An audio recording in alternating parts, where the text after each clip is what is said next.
China is building hundreds of kilometers of expressways, bridges and tunnels in Tibet. These massive projects have boosted Tibet's infrastructure right up to India's border. India Today's Ananth Krishnan travelled through Yadong across the disputed India-China border to just see how China is making inroads into Tibet.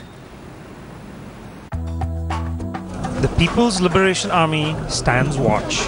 Across this fence in Tibet's Yadong County lies the border with India. Running over close to 3,500 kilometers across the mountains of Tibet and Xinjiang is the disputed India-China border. India Today was given a rare look inside Tibet, where both countries in June for the first time opened a new land route from Nathula Pass in Sikkim to Yadong in Tibet. India Today was the first Indian television media to be given access to the China side of the disputed boundary. And China's upgradation of infrastructure across the Tibetan plateau is to be seen to be believed. Across dizzying 6,000-metre-high mountain ranges are hundreds of kilometers of newly laid expressways, bridges and tunnels.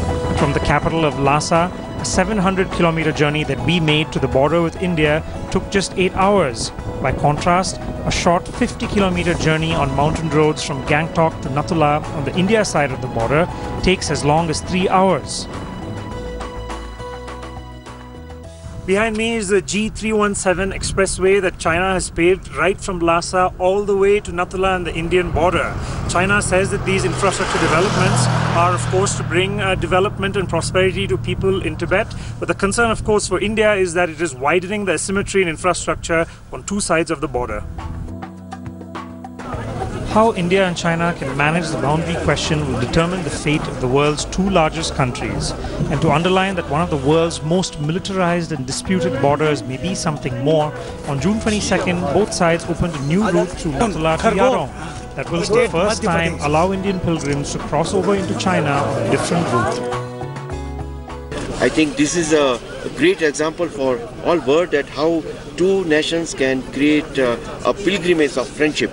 Very good arrangements, and we feel very satisfied and very happy to see the arrangements and the journey. 中印两国人民的世代友好，也为了我们印度教徒到阿里神山圣湖朝拜创造条件。 The hope is that with the opening of this new route, there will also be a boost to trade across the border. Many people, are appealing to increase the items of trade. Because now there are only 15 items, and we need to increase, more, double of them. So I think, this trade mart will be booming.